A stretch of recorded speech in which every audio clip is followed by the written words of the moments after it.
SK Vibemaker. People are naive. This is why I don't like.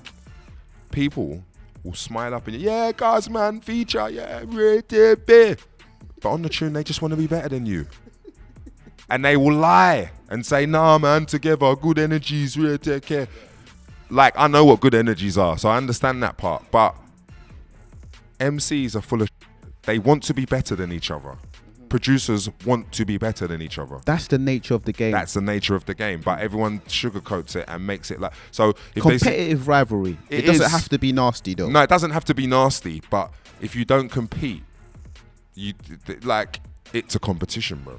If there was 3 things that now Wiley could say to 2004 Wiley, what would they be? Do you think? I would tell the 2004 Wiley, don't worry what Dizzy Rascal's doing.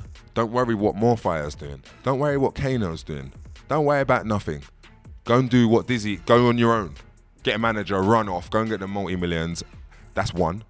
The second one I would say is help people, but do business. Don't just help people because you're a black boy and they're a black boy and you're trying to link up the black boys. The free one I would say is, the third one I would tell him is, get a manager, stay with him the whole time. Never change. Yeah. Never change manager. Even though I've got the right manager now, your first manager should be your last manager. The manager that you give a very hard time to be honest. And that's the good best though. Manager. That's good though. But along your 17 years that you've been talking about today, it's been very checkered, many record label deals, walk out of record deals, maybe making albums that people think that you shouldn't have made, albums that are better than another. You've been very prolific. Chasing Dizzy. You've been elusive. It's all just chasing Dizzy. What do you think has been some of your biggest missteps? Chasing Dizzy's one again, and taking for granted my talent. Because I know I have it. But if you take it for granted, like, say for instance, like, I record a song. It's good, it goes out. People buy it. I get the money. Young Wiley, like, get the money. Waste the money. Don't care about it. Because I know I can go and do another 16 and blah, blah. That's wrong.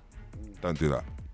Because you're taking for granted your talent, basically. That's something that's my main misstep, because it leads to all the not turning up and the mishaps and the video misses and all the, all the people start to moan at you for. So that's one of them, and I also think like one of my main missteps was helping people too much who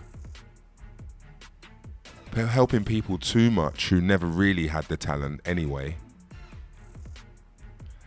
and then getting involved in like arguments about like stuff. Like say I've helped someone and I didn't do the business and we didn't take the money for it. Like later down the line, that person, like you've seen with Dizzy, and forget all, you understand? So I think sometimes you can go around just as a helper. I'm helping. That's wrong. Because even though you will be helping with no motive, I'm just helping because I like to help. That's not what the music business is. So if you're in the music business and you do that, what are you here for? 3 decades in the game. Yeah. 90s, noughties and now. Yeah. What's been your favourite era, your favourite The kind of moment? jungle era. Really? Yeah. What, the 90s? Jungle, yeah. Your favourite era? Yeah, Stevie Hyper D and Skibbity and MC Det. You will never be able to beat that. What, for both yourself and for the scene? For anything. You can't beat... Jungle's the best thing this country's ever done. Why would you say that was the best era? Because it was pure, it was natural, it was real. No labels, no majors, no... it was just... Very fundamental. Yeah, it was the most special thing I've witnessed. Jungle was the most special genre of music. Obviously, because I was coming from like reggae and dancehall and shit. So, jungle is my favourite thing that the country's ever had. So then, after that, what would you say is your second favourite era? Probably like grime after jungle. But jungle was the thing. Jungle, even the raves, amazing. A jungle raving and house raving. House and garage raving, best raving. And now it's house raving, isn't it? So. Yeah, that's the best raving when you're going raving. But then like genre wise, I have to put grime after jungle because have to put it after. Because doing jungle and not getting accepted into garage led me to grime. Now, in a short interview that we done around the time just before you released Wearing My Rolex, which was like some of the biggest commercial moments you've had in your career. Some are probably the most lucrative parts that you've had in your career. In a short interview, we spoke about you saying that grime was overshadowing UK hip hop. Yeah, that was done, yeah. How do you feel about that now, that same argument? Well, listen, I see someone called J Hus Grime the other day, so how do you feel about that now? Well, taking away that though, someone who understands the difference, because someone who says J Hus is grime definitely doesn't understand what's happening. Right. So someone who understands. Yeah, so basically, UK rap today, Giggs is the godfather of it. Loads of different people will tell you that they are pioneers off of it. And there's more than one, like, there's all the different, North Star, Mashtown, all the South people, Southwest, Northwest. There's a lot of people who have been UK rapping. K-Coke, you understand? Black Twang, Skinny Man. Yeah, but them man are the before. Rodney Black P. Twang, yeah, they're my original guys. They're the Skibbity and the blah, blah, and the blah, blah. Like, but I love them. When I say to them, they're my guys, they're like, bro, how old do you think I am? I'm saying, bro, I just looked up to you. Sorry, how old you are. I don't know. It's not because I'm older or younger. Yeah. I just heard you and I just knew that you're the, Kalashnikov and them man. So them man were before. And they were before. Like, you can't really take away nothing that they've done. Like, there's other groups like Hijack and, but Demon a lot Boys. but a lot of them were more American than these ones here today, right? So, and what I mean by that is accent. I don't mean what they're saying and how they're saying it and what they like and da-da-da, because it's still the same what they like. America, that's what we do. That's what they do. But I tell my guy all the time, one of my UK rapper friends, listen, today your thing is in. Now it's popping. Yeah? My guy will say, how come them man on the billboards or something? Or how'd you get the billboards? Not how come them man on the billboards. How'd you get the billboards? I'm not on the billboard, myself. So I'm like, raw. And once again, today, your thing is in. Because why? It's slower. It's not because it's slower, but I'm telling you the reasons why.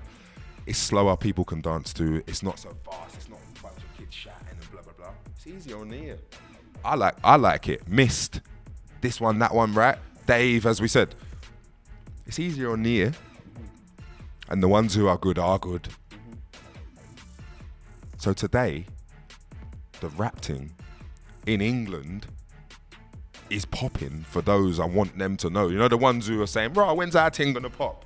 Today, it's happening now. Yeah? And then Afro pop and Afro with the dancehall and that twist is happening today. One of the best things to happen, man. Best thing, because you know why? Reminds us all that we're black. For me, everyone can take what they want away from it. And relates to the origins. It relates to the origins. Authenticity of like the culture from over here. It is. So I'm loving it anyway. Some people don't like it. Some Jamaicans don't like it and some other people don't like it. There's deeper arguments. Understand, right. Yeah. But because I've seen it on Twitter and I'm just saying, right, is that Amber you man are going on? I thought we was Black all Twitter, black. Yeah? On Black Twitter. Yeah. I just thought we was, right, so for that one, right, but check. What's it called? What was it saying again? Overshadowing. Yeah, the overshadowing thing. Grime is 17 years old. Skinny Man and that are older than that, I understand. Grime is 17 years old. The reason I like grime, why I'm not going to put it in the overshadow argument no more, right? Because I shouldn't have really said that then. I was just bigging up my scene in my chest. Shouldn't have done that. Today, grime is 17 years old, and my top two dons are Skepta and Stormzy. So I don't want to argue with anyone or talk about nothing. I just want to pick up my guys and we're just going to go and keep doing what we're doing, right? So I don't want to compare it to rap. I shouldn't have done it then. I don't want to compare it to rap today. But what I will say is the reason I love grime is because it's got nothing to do with America. It's got nothing to... If I can do a 16 bar with no swearing. I could do a 32 bar with no swearing. I could do a 64 bar with no swearing. I still might be angry and feel like swearing, but I don't need to. I can listen to my genre and not feel like it's happening because America's happening. That's the difference between my genre and a genre that is so closely to what's happening in America. My genre's got nothing to do with America. Now, I'm not saying it's a massive gap, but there was a few years gap. So maybe one of your biggest gaps between albums, between Snakes and Ladders in 2014 and the Godfather album in 2017. Yeah, because I wasn't going to make another album because of the climate and what was happening in the business. See, the business is a wind-up. And if you love music too much and you're too passionate, it will wind you up. To the point where you will say, I don't want to do it no more, or I don't like this, or I don't like it. So you don't let it wind you up. Some people don't let it wind them up. They just go with what's going on. And do you feel like you definitely being a little bit self-destructive at times? Walking out of label deals? Nah, because I haven't walked out of a label. Like, not label deals. Ed, listen to this. One day, I was telling someone this the other day, right? One day, I'm not even going to say, because I can't bother to bait out the people, because what's the point, right? I was meant to play somewhere. And they rung me and said, we want you to play here, but don't bring her or him, bring him. Okay. Exactly. Or, Wiley, you're on this event, Glastonbury. We want you to come. Yeah, man, it's all good. Then, one day, Wiley... we're going to have to take you off the lineup because Dizzy Rascals people said they won't play anywhere where you will play. Mm-hmm. And then you wonder why I'm arguing with Glastonbury on the internet. By your own admission though, I feel like you have definitely admitted that you've been maybe a bit like trigger happy with your emotions in some sorts. Because I'm passionate about it. Yeah. And if you put me on a lineup and take me off, what do you want me to do? Smile with you and say, yeah, I'll be there next year. So that's the problem. I react. I ain't bumped no one. I don't owe no one no money. Mm-hmm. But in the music industry, there's a lot of people doing business on you. And they will do business on you. They don't care if they do business on you and it makes them get $500,000 and you've only got 10 grand. They don't care. How many record deals are you up to now? I don't do deals. I ain't had a deal since Heatwave. Since Heatwave. Yeah. How many record deals would you say you've signed? I've been in lots of record deals, but do you know what? Involved I go in them. Some have worked, some haven't, but more have worked than they haven't. And if you ask record labels, they've made more money out of me than I've made out of them. Would you say you've been good enough with your investments? Are you happy with the way that you've... I'm a king. Yeah? I'm a king now because I know what to do. Before, in London, 20s, no king. Idiot. Just following whatever the system...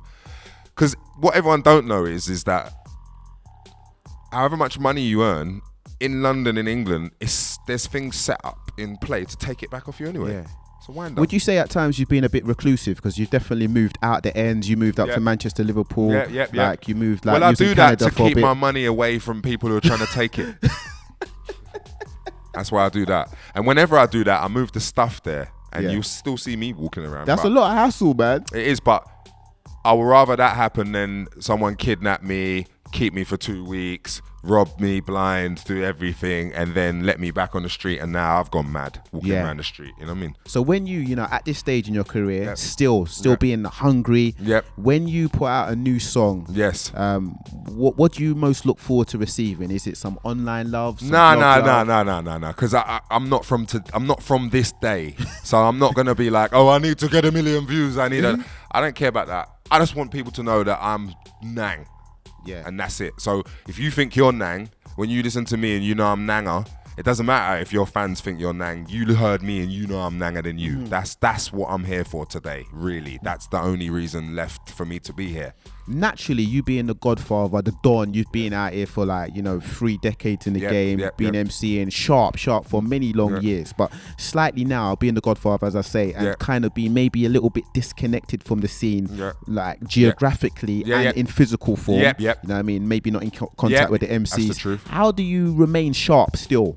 Because I practice a lot and I do a lot of music, but I listen a lot as well. So again, it's that thing. Like, I'm not the MC who's gonna say, oh, I'm not competing. I'm not gonna do that. I'm competing. If you come out and you're good, and you really believe and you think you're good, and I hear you and I know you're good, that's all good. But when I walk away, yes, I am trying to be like better. And that's what I will no longer hide. Everyone can hide what they want. I will no longer hide the fact that if you spit with me, I'm not spitting with you because I want you to murk me. Or I'm not spitting with you because I want you to have the better verse. I want to have the better verse. So we may as well stop lying to each other. Straight up. You know what I'm saying? That's kind of where I'm at. One of 8 children, right? Who is? You. I've got me, my 2 sisters, and Cadell's my new brother. How many of you is there? 4. Really? I thought in the book it said you're one of. No, they're probably, that's my dad. Okay. You know what I mean? Like, so you got what? 4 siblings? I got 3. Like Cadell, Janaea, Aisha. So Cadell, your younger brother. I mean, how hard or easy do you see the struggles for him coming through, man? I don't see them because I don't live here. So I don't know what they are, and I don't want to know what they are because I'm nearly 40. I don't care what. Like, I do care about him, but I don't care what's going in the street. Him being your younger brother. Okay, well, what it is that he is half my age. So it's not like, oh yeah, that's your brother, you can go and start beefing, and that's not going to happen. I'm not coming out to fight with my 19, 20-year-old brother, no matter what. If someone troubles him, there's family, there's cousins, there's people like his age down there to do stuff. If anything happened and it was someone who wasn't his age, like if he gets in there, he has a one-on-one fight with a 20-year-old, I'm not doing anything. If a big man who's my age tries to trouble him or get involved, then I'm going to do something. But that's not going to happen because he's not with the big men, he's with the kids. So, you know what I mean? It's one of them. And I just, for him, I just want him to do music and stay away from any bangarang. That's what I want. I don't know where the bangarang is. I don't want to know, but I don't want him near it if possible. I'm looking at the book right now, man. Yep. It's been an epic conversation right now. SK Boy, the autobiography, which is out now, and like, you know what I mean. I'm getting through the book. You know what I mean. I'm getting through the book, and I'm looking at one of the chapters which says bad songs. Okay. Tell me what that chapter's about, man. The bad songs, bruv. It's probably like the songs that. Right, listen. When I was number 1. You didn't rate me, did you? Be honest. No, be honest, because you know how good I am. When you was number 1 MC, when or I when was you was number 1 with wearing my Rolex? No, that was number 2. I mean, when I number 1 with Heatwave. Yeah, just say when I'm number 1, when I had a number 1, right? If you really do know me and you like my music, the grime, when you see me number 1, you're not really rating that. You know why. You know what I've done. You know how I've got it. And you know the swindle, right? I don't know, man, because without even looking too deep into it, if you just look at the artistry and not the business, I really liked Heatwave because I saw the elements to that song. Okay, yeah. So when you hit number 1 with Heatwave, I was happy. Okay. All right, so you're saying you feel like there was a definite percentage of people that weren't happy at you or weren't still seeing you as a top MC? All right. 2004 Wiley or 2003 Wiley wouldn't have predicted that in 2013 Wiley's making Heatwave. So it's not a good thing. It's a bad song. It's a song for money. You call that one of your bad songs? Well, you know why you're doing it. You're doing it so everyone in the country loves it. You're saying it's contrived. What country do we live in? The UK, man. So had to be number 1 in England, what's got to happen? Dance, music. And who you got to sell to? You're saying to the wider demographic, which you might say is like... So then if you... Not in any bad way, no disrespect to anyone. Music is music, business is business. But I'm saying sometimes we forget. Like, I'm from Trinidad. There probably is not even 0.5% Trinidadians in this country anymore. There probably ain't even there probably is not even 2% West Indians anymore. But inverted commas, when you're in the music business, there's a business element. A business. Right. So what I'm saying is, I'm so clever. That business is a bumble. And I'm so clever that I know why you love me and what you love me for. And I know when you don't love me. I know when you're number 1. As soon as you get number 1, everyone hates you. it's weird. With a song that's, unless it's a song that you was meant to go number one with, when you go number one, the people who heard you from a genre are not going to be bigging up your chest. You're purists. Right. Purist They're not fans, gonna. They're going to say, that's whack. If you use number one.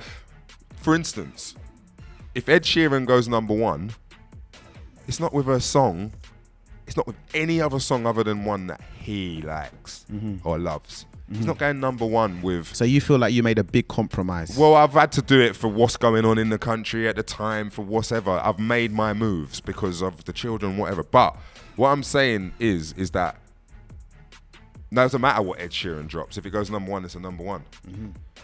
Because what he's telling you he is. Yeah. If I tell you I'm grime, and then I do grime, but then I'm not number one with grime, it's invalid. It's a problem. That's what that's about. So that's just... It's just about like, okay, I have got number ones, but I would rather number ones if they were grime. Like what Stormzy's getting now, but that happened now after the 17 years. So Stormzy is the evolution, you know what I mean? Like that. Straight up. And maybe Godfather 3 might see you putting out 65 songs on your album because you want to cheat with bare streams. I was joking. Nah, it didn't work for him anyway, the 45 song thing. For Chris Brown? Nah, it didn't work. Straight. So you won't be putting Jay-Z with a million things that didn't work. It doesn't work because they know it's cheating. You know what I mean? SK Vibemaker.